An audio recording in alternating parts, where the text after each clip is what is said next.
Hey everybody, it's another Whiskey Quickie. We're back. This is a highly allocated, very, I guess you could say, hyped up whiskey release every single year. Yeah. And this is the Four Roses 2024 limited edition small batch. And to be fair, it deserves that hype. It's usually, one of my favorite expressions of the year. Last year's was really good. It was cool last year. We got the samples of each individual component. And that was really cool. Yeah. And then I tried to tell Brent how he should blend it. And then, what happened this year? We didn't get it. We didn't get the samples. We didn't get the samples. But this is always an interesting one because these are the highest aged recipes that come out every single year. They save them specifically for this limited edition small batch. You very rarely get to see anything above 10 years come out in a single barrel offering. Sometimes they'll have one given away for charity, or they'll have the 16-year that's usually for Father's Day or something like that. But very rarely do they let go of anything that's above 10 to 11 years old anymore. Yeah, keep them close. Yes. First products like these. So this is a blend. We don't know the whole components of it, but it's a 12-year OBSV, a 15-year OESK, a 16-year OESF, and a 20-year OBSV. It's also at 108.2 proof and has an SRP of $225. Gotta love that proof. Yes, it is. It is.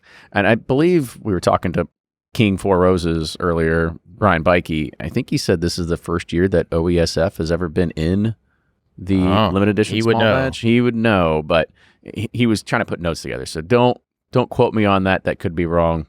And you can probably let us know in the comments how wrong we really are. Yeah. Well, let's go ahead and we'll dive in with the nose. There's your sweet oak on there. Yeah.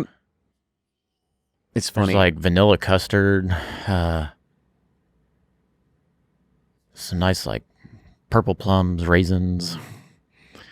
There is a little bit of sweet oak on there. It's not as oaky as I probably had in the past. I almost get sort of an orange zest more along, in my opinion here. Yeah, the more I get into it, slight hint of orange marmalade kind of notes. Yeah, I'm getting a little bit of raisiny dates. All right. I don't know why. I probably don't ever smell raisins or dates. But when I smell it, it makes me think of that. The only dates that I have are usually wrapped in bacon. Oh, I thought you meant with like your wife. That too. All right, on with the taste. Got that nice brown sugar, creamy custard.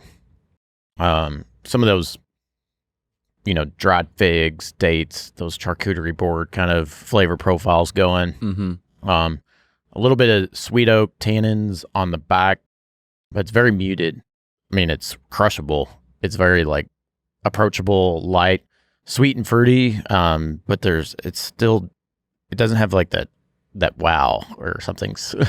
And to be fair, I cheated a little bit because I had the opportunity to actually sit down with Brent Elliott and along with a lot of other people in the whiskey media world and taste this for the first time. And now going back into my second time, I do enjoy it more than I did the first time. You do have, I remember the first time I tried it, it almost tasted like one of our old Pursuit series, Old Dickles. It's like you had some good oak character, but there was just this really kind of like orange zest mineral, into it. Yeah. But there was really no mineral. It kind of didn't really have that. But the other side of this is that for 108 proof, it actually drinks maybe a little bit hotter than I think it should. I don't think so. You don't think so? No. I don't know. For me, it just does just a tinge. Yeah. Don't get me wrong. This is really good. There's something missing that I'm used to, like with these Four Roses, but it's still really good. Let's see how you would rate it then. So on the nose, I'm like 3/4. Like I'd be sideways. Yeah, sideways. The nose is kind of average. Yeah, and then on the taste, thumbs up. I really like it. Okay, and then the finish. I'm kind of sideways on this. This is where it kind of like the front mid palate start off great, and then it just like kind of stops. It's very light, delicate.